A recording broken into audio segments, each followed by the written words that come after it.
Remember, your new car, truck, or SUV gets a lifetime warranty with no yearly touch-up required. Again, the number in Bay City is 989-671-9820. That's 989-671-9820.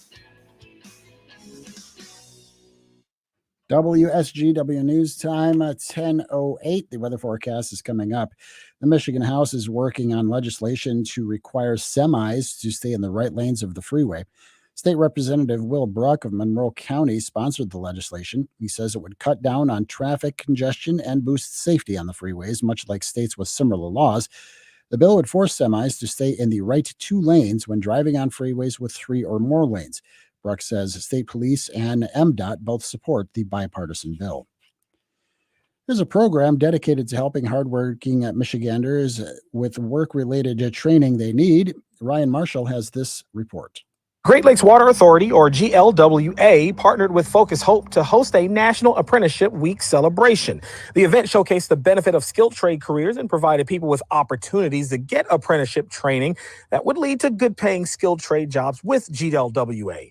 Patricia Butler is the Performance Team Organizational Development Manager at Great Lakes Water Authority. There was a need in the market for skilled trades and into the water. When we stood up in January 2016, we inherited a workforce that was mature. She goes on to say this program helps to find younger workers to replace those older workers that are beginning to retire, some after as much as 30 plus years of service.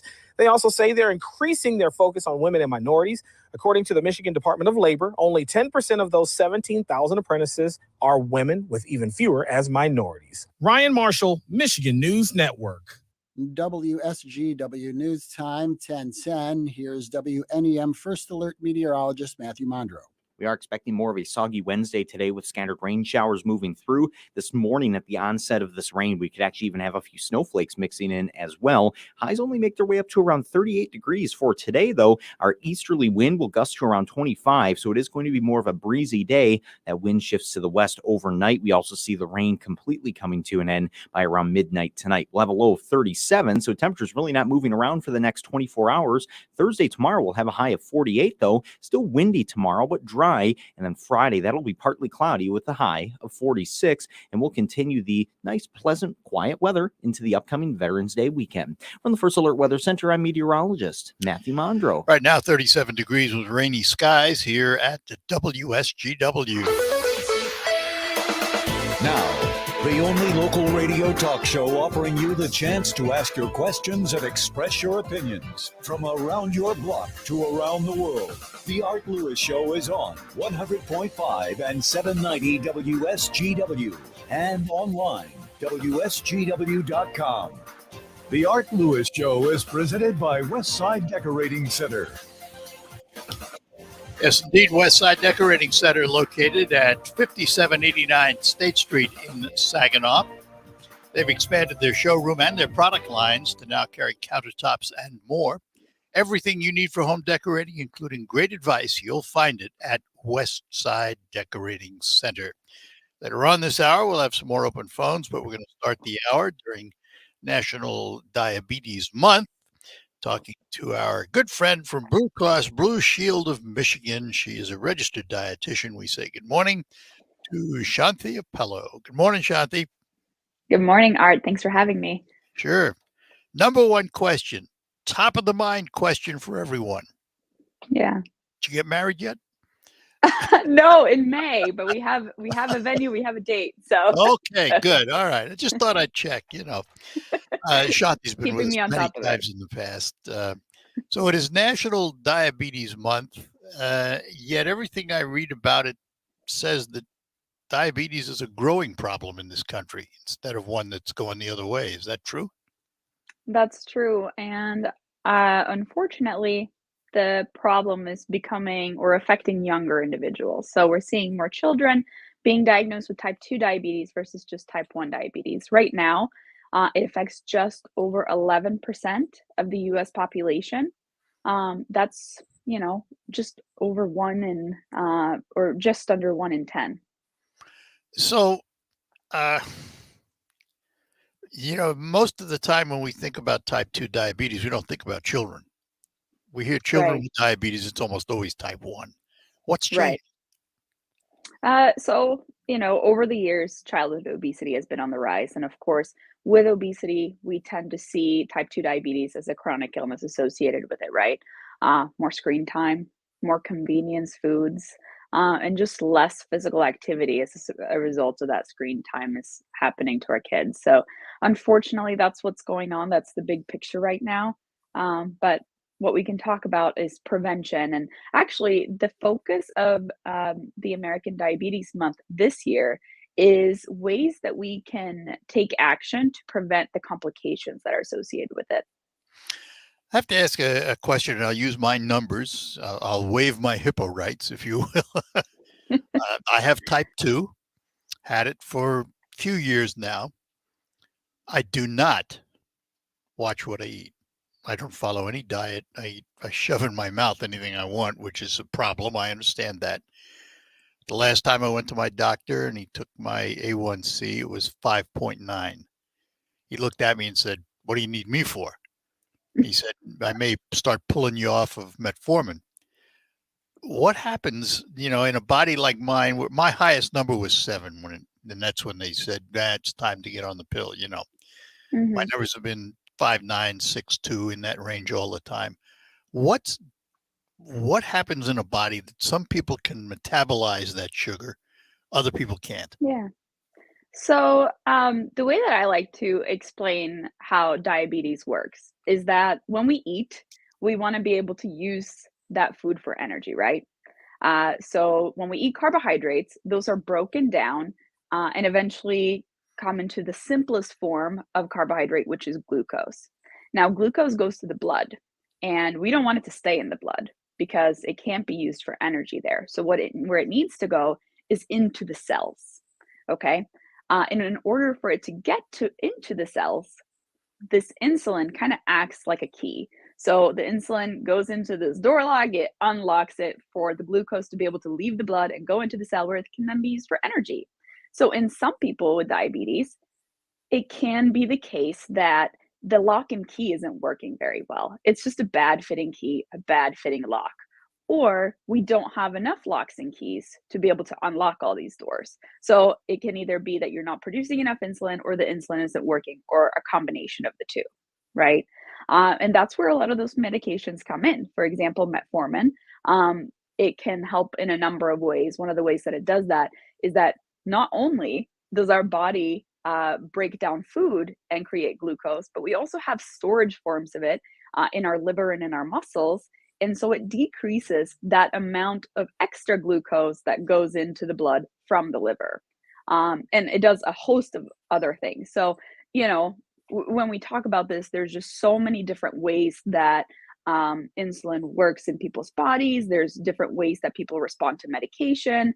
And some people are more sensitive to what they eat than others. And then, of course, there's so many other factors that I hope we can talk a little bit about Yeah. today, like sleep, that can influence Uh, these things too.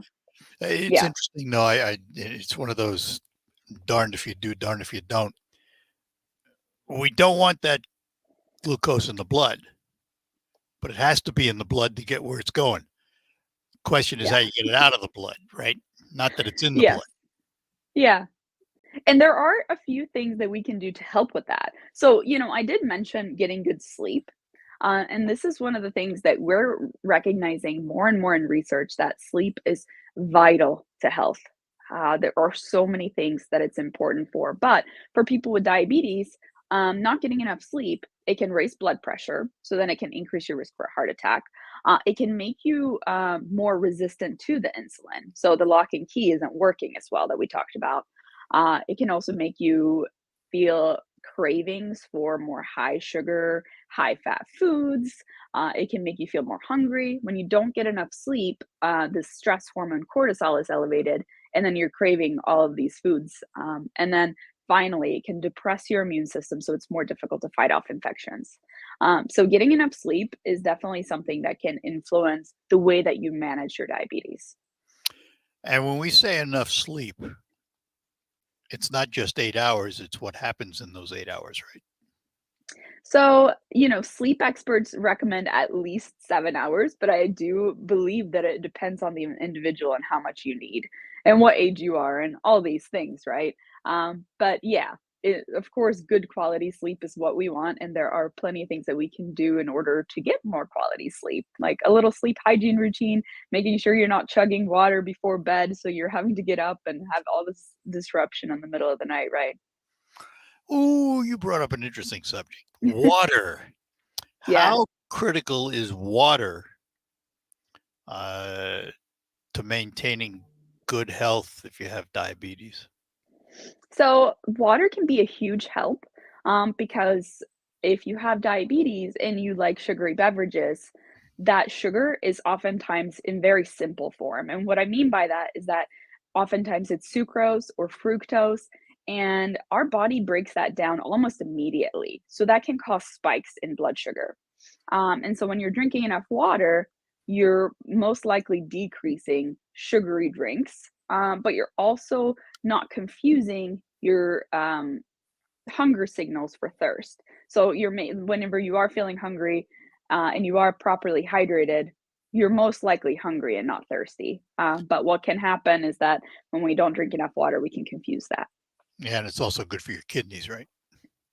Good for your kidneys, good to deliver nutrients all over your body, good to just make you feel awake and, just alert. There are so many good things, and keeping our joints and everything Got moving. to take a break. Hang on, and we'll come back. We're talking to Shanthi Appelo from Blue Cross Blue Shield of Michigan during American Diabetes Month. Ever wonder what deja vu sounds like? Yeah, something like that, because that's the sound of Dairyland Seed delivering the greatest soybeans in our history. Again, this year's lineup, led by Dairyland Seed and List E3 soybeans, brings even better agronomic characteristics, even tougher weed control, and even higher yield potential. And once again, they're proven to outperform the competition in independent head-to-head trials. See the latest soybean performance results at showmethesoybeanyield.com. That's showmethesoybeanyield.com. It could be the best years of your life. In retirement, you'll finally get to do what you want to do. But you have to plan for it. Start by tuning into Mindy and Nolan McIntosh of McIntosh & Associates every Sunday at noon for Wealth Michigan with the McIntoshes. Make retirement the best time of your life. Tune in Sundays at noon for Wealth Michigan with the McIntoshes. Firm offers insurance services. Investment advisory services offered only by duly registered individuals through AE Wealth Management, LLC. Your pet isn't just a pet, they're part of your family. Most of the pet food on the market is cooked at high temperatures, which kills nutrients. A scoop of Dinovite is a 3-in-1 daily supplement, adding back key nutrients to your pup's health. Try Dinovite for free. Just pay shipping and handling. Learn more at dinovite.com/radio. That's dinovite.com/radio. Happier, healthier with every bite. Over 1 million pets helped with Dinovite. Exergen thermometers are the smart choice when selecting a thermometer. With children back at school, keeping them healthy is important. Got a fever? Stay home. To detect fever accurately at home, you need a clinically accurate, fast, and non-invasive thermometer. The Exergen thermometer is backed by over 100 clinical studies. Accuracy matters. Be smart and safe. Measure accurately with Exergen thermometers, available at Walgreens and other participating retailers. Learn more at exergen.com. I'm Stuart Varney, and this is the Fox Business Report. Stocks opened higher. Walt Disney reports earnings after the Wall Street closed. That stock opened lower.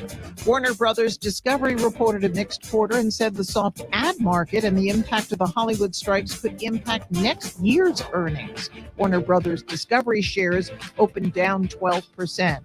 SeaWorld is reporting a disappointing summer quarter. It says business was dragged down by a drop in attendance for the late summer season.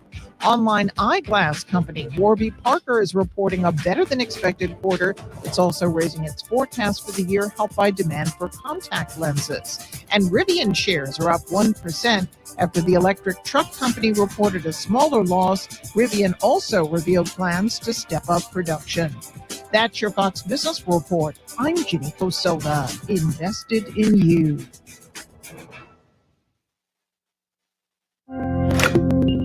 At Simply Safe, our 24/7 lifeguard protection helps stop crime in real time. Because during a break-in, every second counts. And these days, every dollar counts. Right now, get 50% off any new system with Fast Protect monitoring at simplysafe.com/radio. It's U.S. News and World Report's best home security of 2023. Advanced home security, 24/7 professional monitoring for less than $1 a day. There's no safe like Simply Safe. There's never any FOMO with the iHeartRadio app. You won't ever have to miss out on your favorite shows and contests with this radio station again. Radio 24/7, 365. We're here when you want us. Stay connected and listen anywhere when you download the free iHeartRadio app. What's for dinner? Burgers? After last week, no thanks. Avoiding foods due to fear of diarrhea, gas, bloating, stomach pain, or loose, oily stools? It may not be just stomach issues. It could be EPI, or exocrine pancreatic insufficiency. EPI can cause uncomfortable symptoms because it's a condition where the pancreas doesn't release enough digestive enzymes to break down food. But EPI can be managed. Use the symptom checker on identifyepi.com and talk to your doctor about your symptoms. That's identifyepi.com. Sponsored by AbbVie. The back-to-back Big Ten champions are hungry for more. He's in the clear! To the 10! To the 5! Yes. Tipped in! Intercepted! What a great catch. Into the blue! Touchdown! Wolverines! Join us this Saturday when the Wolverines invade Penn State for a huge Big Ten East Division showdown. Kickoff is at noon, right here on your home for the Wolverines. U of M game day coverage presented by Lingle Equipment begins at 11 o'clock on 790 AM WSGW.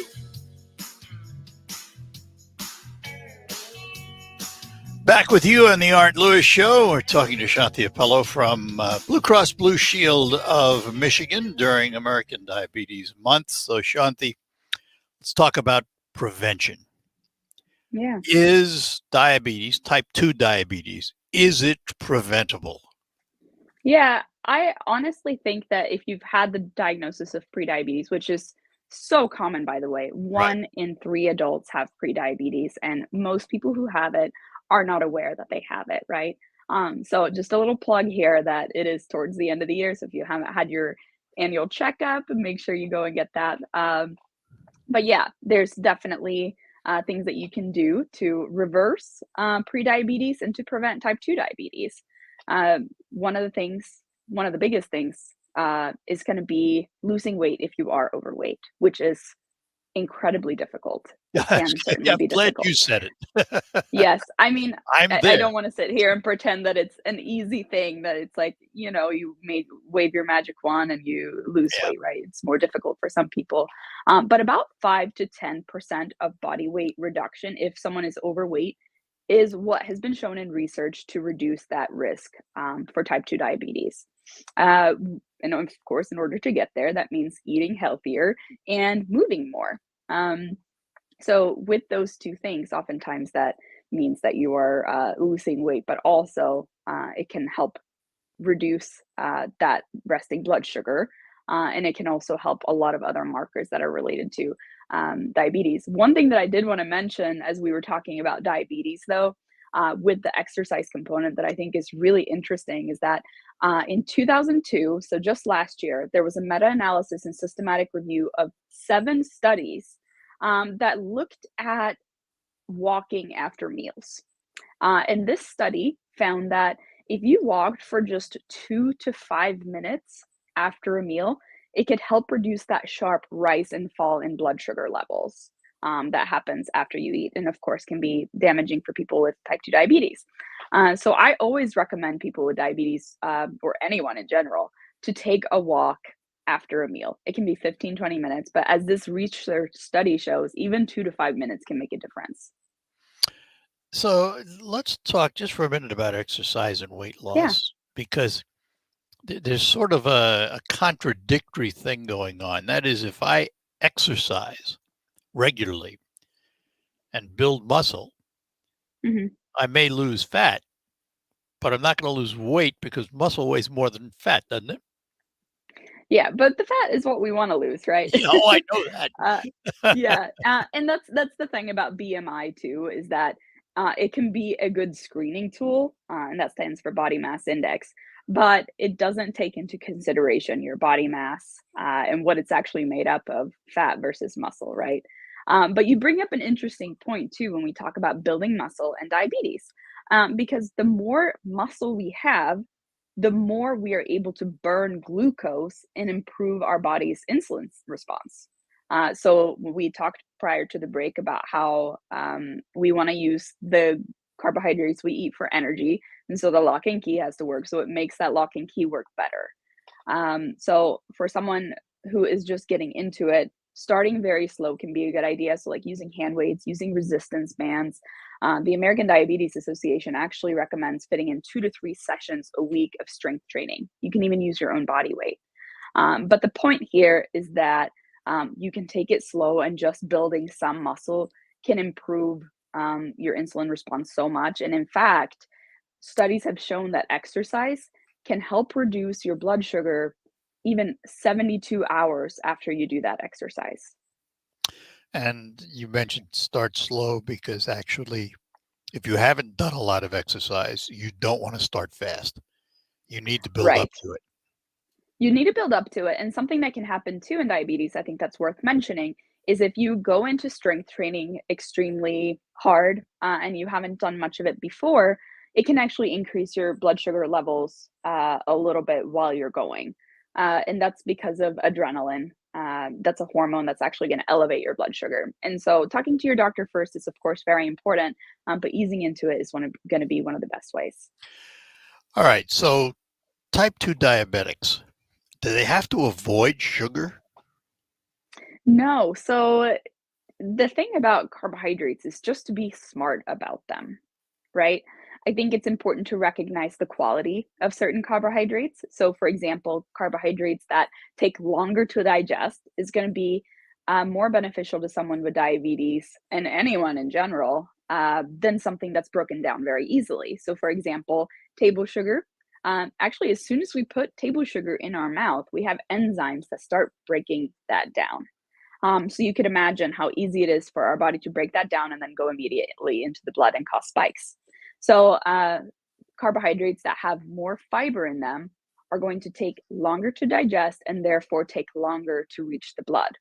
Now, these are going to be things like beans, whole grains. There are so many different types of vegetables that have carbohydrates that are beneficial carbohydrates. Pasta? So all that to say, what did you say? Pasta?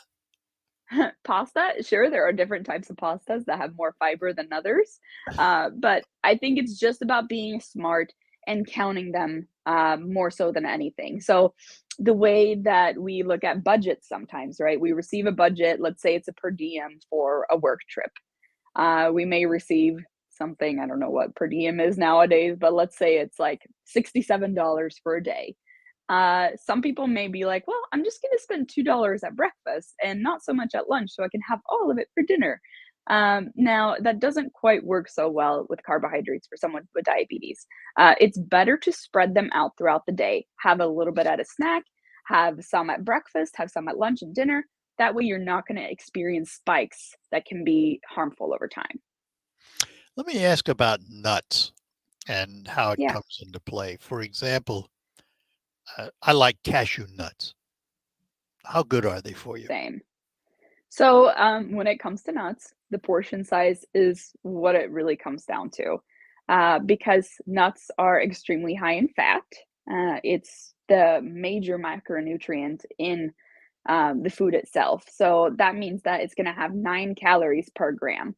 And so, we talked a little bit about weight and how that's important in managing diabetes. And so just not overdoing it is the key, but nuts have so many important nutrients that come along with them.